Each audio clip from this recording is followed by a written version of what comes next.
Hi, everyone. I am Maria Wiedner, and today we're here with Justin Mason. And thank you so much, Justin, for joining us. And please introduce yourself and your background. Thank you so much again. Thank you, Maria. Well, my name's Justin Mason. I'm a director of Mason Valuation Consultants, but also, most importantly, I work with you at Cambridge Finance. My background is that I am a residential surveyor, originally a commercial surveyor by training, but I saw the light and converted across in the past.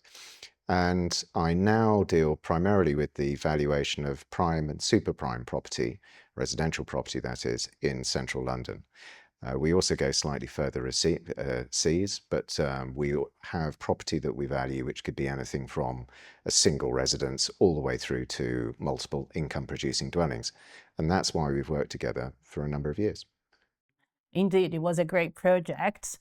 And what about now? Like, is there anything that you would like to share with us in terms of what you're doing, in terms of like any insights in the prime and super prime residential market in London?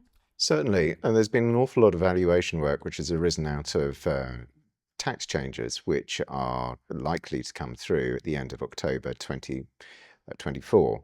So in this particular case, it's led to a number of retrospective valuations. It's mostly families who may be non-domiciled, who are looking to either sell on their property and they need historic valuations, or alternatively, it's the transfer, it's the great sort of transfer of wealth from one generation to another, which we're involved in. Whenever that happens, some families will take the advice of estate agents, but we're finding more and more that formal advice is required, especially from trustees, family offices, that kind of thing. And they're looking for a formal response and something ultimately that gives them the confidence to make a decision. And 9 times out of 10, that's a formal valuation. Thank you.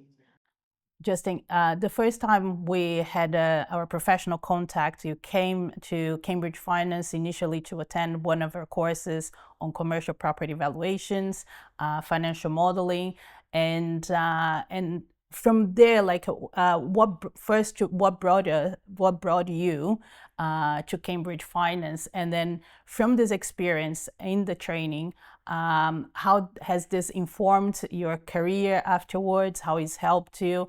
And also, eventually, like, we started working together. Originally, we found that there was a skills gap, and the big skills gap was in financial modeling. We were getting more and more clients coming to us who were looking for not only valuation of single assets, but also income producing assets. I did my background research and I found that the very best course that everybody was talking about was the course by Cambridge Finance. And specifically, they recommended that I get in touch with you. From that, I found the course extremely useful. It opened my eyes to, the potential that this particular course had. And so now that we've got plans to actually bring in the rest of the team to get tutored up and also get upskill, and we've found that it's broadened our client base dramatically. We're now sort of talking to people about regular valuations as opposed to valuations on a sort of one-off basis. So you and I did that course some time ago, and having done the course, I then found that we had 1 or 2 clients who specifically needed help with prime developments which weren't performing. Now, this is where the need of your skills really came to the fore because it enabled us to do financial modeling, the what ifs. So we went from a position where we were actually providing a figure of what is the value now to what could the value be if we were to recommend different courses of action. So it was a natural fit. For us, it really worked well. We were able to use all of our valuation expertise, but also all of our knowledge about what makes value to then advise the clients. And we couldn't have done that without Cambridge Finance. So it was a massive pleasure to work with you on that particular project. And it's just gone on from there. We're finding obviously that clients need this. They need to look at how to adapt property over time. Nothing stays static. And it's just enabled us to remain much more relevant in the valuation marketplace. And it gives us a particular edge. Justin, you have a brilliant career, and can you just tell us a little bit more, like how it all started, how it moved, and then your latest achievements that you feel proud of, and then you would like people to know about it? Oh gosh, you make me blush, Maria. Um, well, my career started back in the late 80s. That was the very first contact I had with property as such, and I worked in the real estate department of an industrial company at one stage. But then, having done a land management degree at De Montfort University, I then had the opportunity to work with Donaldson's, which were a firm which did shopping centre management. So that was probably one of the earliest times I got to see what the power of financial modelling could be. Having trained as a commercial surveyor with Donaldson's and Humberts, I then went on to work in the telecom sector for a number of years. That was the next bubble. The bubble after that was credit. So I then worked as a residential surveyor, carrying out valuations and surveys in central London and outer London. And then I had the opportunity just before the GFC to join Knight Frank. And I spent 10 years in the residential valuations team at Knight Frank, started as an associate, quickly made up to being a partner. And about halfway through, I helped to start their litigation support side. So that's where you act as an expert witness. And if you like, you then adopt a very forensic approach to valuation. So you're then getting into the detail. And not only are you getting into the detail, you have to be able to be cross-examined. So, having built up that background and helped to build up the side of litigation support at Knight Frank, I then took the decision to start my own practice because I felt there was a gap in the marketplace for a firm that were completely independent, but also specialized on red book valuations as opposed to being a niche specialist like somebody who would deal with lease extensions and leasehold enfranchisement. So we started out just over 6 years ago, and the team has gone from strength to strength. It's gone from being a personal brand now to being Mason Valuation Consultants. And we now have a team of 5. We have the great honor of working with you as well and collaborating with you. And we've gone from valuing sort of single assets worth, probably between 3 to 10 million pounds to valuing property, which is up to, almost 200 million pounds in total. And those can be anywhere. They can be anywhere from Kensington Palace Gardens right the way out to, the sort of parts of the country where there's a reasonably transparent market. So, for example, we've focused on prime central London, but we've followed the wealth. So we're now working in the Cotswolds, working on the south coast. We're also finding that we're working in centres like Bath, Oxford, Cambridge, anywhere really where wealth is starting to settle. So that's my background, and it's been really interesting. From now on, we want to grow the practice, and key to that growth is financial modeling. And lately, is there anything you feel proud of that you have achieved? Anything career-wise? The expansion of Justine Mason from Justine Mason to Mason Valuation Consultants is a massive step. Is there anything you'd like to share with us that you feel proud of? Great deal of it comes down to being a chartered surveyor. That's given me the structure to develop my career over time. So it's gone from being a trainee right the way through to being a member of the RICS, and now I'm a fellow. When you become a fellow, what it requires you to do is to actually sit down and work out what you are, what you're doing, and where you're going. And for me, it was about going back to looking after clients, giving clients exactly what they need in order to be able to make a decision. Valuation, in fact, all the elements of being a chartered surveyor has great importance to decision making, but it also provides a great deal of stability. So, market value itself is a definition which is adopted to provide stability to decision making. And I'm most proud of the fact that I'm part and parcel of that process, and that valuation has touched on people's lives and enabled them quite often to go forward at moments of crisis. Valuations are carried out for a wide variety of purposes, not only for lending money, but they can be if there is a family schism, if there is a divorce, if there's some kind of breakup, but also if there's something like a new member of the family coming on board. So I could be involved in anything from a valuation for tax purposes all the way through to something which would be a sort of prenup. And I'm really proud of that. I'm proud that the contribution to society that valuation makes. Exactly. And also, like, as we work together in building people's wealth as well, like how the acquisition goes, how the what if analysis, the what if scenarios, that they can keep the wealth, but also increase their wealth as well. So that's also another area that we're very, like, very proud to work with you on that one as well. Thank you. Well, it's key. Valuation can provide help to both kinds of clients. Entrepreneurial wealth, where wealth is being made and grown, but also inherited wealth, where it helps to safeguard the wealth and avoid wealth erosion over time. And family offices, especially, are keen on doing the latter. Obviously, they have to build the wealth for the family over time, but ultimately they have to protect it. And safeguarding wealth is a great part of what we do. Wonderful. As we work with family offices, it's very clear that there are different interests in what they're trying to achieve. Can you just give us a little bit more description into, like, how we could help them build their wealth, keep their wealth, and also protect the intergenerational positions that they want to protect? It's very interesting. We can help them in many ways. What we found is that quality of advice and quality of data is extremely important to the family office. Um, we can do the modeling, which is great, but ultimately the bedrock is the data. We then use the data coupled with the modeling to present different scenarios. And those can be in relation to different objectives that the family have. Not all families are the same. They're all going to want to do different things. Different family members may need different things. So what we can do is, using that data and using that sort of flexible approach to financial modeling, we can give them a range of scenarios that is bespoke. It fits their needs. We can also, using this information, provide benchmarks.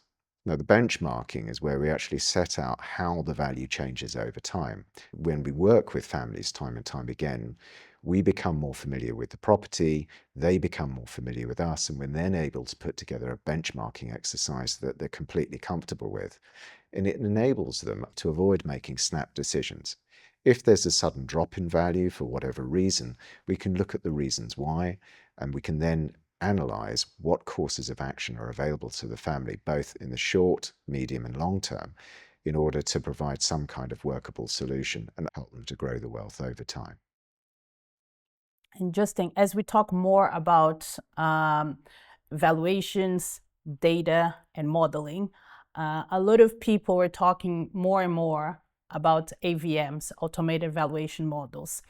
And what is your view on those? And when do you think they will work, and when do you think they wouldn't work? And in terms of the client that we serve, when is the time to use them or not?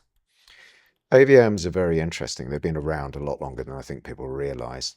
And they've been used by different parts of the business, extensively over time, especially the banks. The banks have been looking at these models for a long time. So my view is that they have their place, but there has to be some kind of deep understanding behind the figures. What I'm driving at is that an AVM can become more and more sophisticated over time, especially if it's AI enabled. That's useful if you're dealing with a very, very large sample of data. But when you're dealing with small transaction numbers, for example, in prime central London, you are dealing with a tiny fraction of the number of transactions in the country, and there's a greater variation between one property and another. So in that particular instance, I think that AVMs may run into trouble, especially if they are working on historic data that hasn't been updated, because of course, property in central London gets updated and changed a lot over time. So I think they're useful if you're dealing with large numbers of valuations of relatively similar things. But when you're dealing with smaller things, when you're becoming with things which are quite sophisticated, they might have short lease lengths, they might have particularly unusual things about the property, that's when I think they could run into trouble. It also highlights the need that if you're dealing with clients who are looking for a quick answer, they might use an AVM. That's not ideal, but if they do go down that route, you have to have somebody who can ultimately understand how numbers change over time. So you need a valuer who's also a valuation consultant. An evaluation consultant should be somebody that could say, well, this is the reason that your property has this value. And they should be the person that's also accountable for giving you clear advice about how value changes over time. That's the bedrock that you make decisions on, not snap decisions if there's a particular jump or drop in value. Absolutely. Yeah. So AVMs have their place and an important place going forward. However, I don't think they can take the place of somebody who will actually advise on long-term changes in value. Can you give us an example as to when AVM will not be applicable to prime or super prime or any assets that have very, constrained data sets? I think you've just answered the question. It's the examples are prime central London, or they might be unique property where there's a lot of variation between one property and the other. But ultimately, when you're dealing with property that's extremely high value, the transactions aren't in the public domain. You might be dealing with a property that's held in a company structure still for security purposes, for privacy purposes. And you will find that in those instances, you need to know your valuer. Your valuer needs to have personal contacts who may buy and sell property of that kind. And you have to have a valuer that is privy to the information, to the data, and is able to data check it, fact check it, and get under the hood, as it were.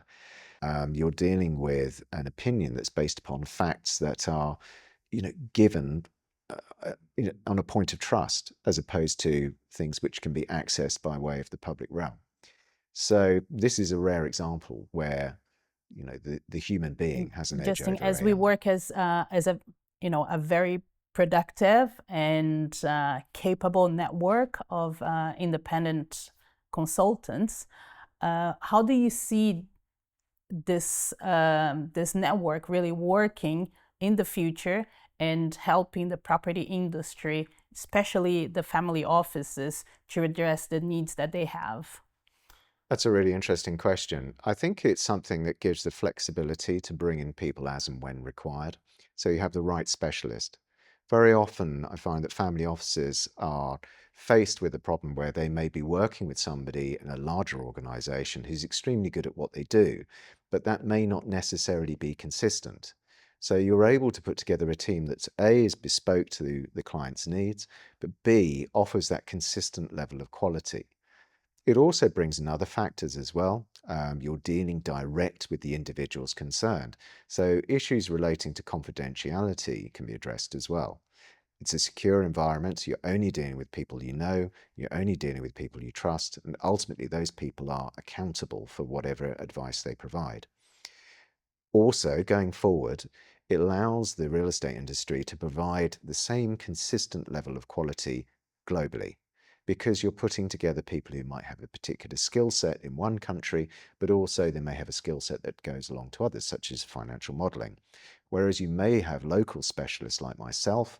I am a specialist in the UK to help you on those occasions, but you will be working with similar people, no doubt, overseas as well. So it meets the needs by allowing the client to have exactly the right amount of advice. Also, going forward, because you're dealing with individuals, the likelihood is that you'll be dealing with them time and time again. So again, you'll have that consistency over the medium to long term, which will allow you to have a much clearer picture of what's going on with the property long term, which goes back to being able to monitor property performance clearly against benchmarks which are put forward by the team, but also addressed by the same team as time goes on. So it provides much more stability, security, and the ability to make really good decisions with confidence. Working together with you has always been a pleasure. And then for the market out there, like what are the benefits of this very robust collaboration that we have between us, between our other partners as well? Is there anything you like to share with us? Well, apart from being, it's intellectually stimulating, the main thing is it fits into, if you like, a sort of lifelong process of learning. I found that working with Cambridge Finance has allowed me to stay right at the cutting edge of what I do. And it's what anybody who is a professional needs to do in order to remain relevant. In this particular case, it means looking at new ways of financial modeling, the impact of AI, but ultimately it keeps me sort of on my toes and able to perform at my very best. And if I'm performing at my very best, then all I'm doing is providing my very best to my clients. The same here. Thank you so much, Justin. It's been a Pleasure. pleasure talking to you today. It's Thank you great. so much. Thank you. Yes. Thank you for having me.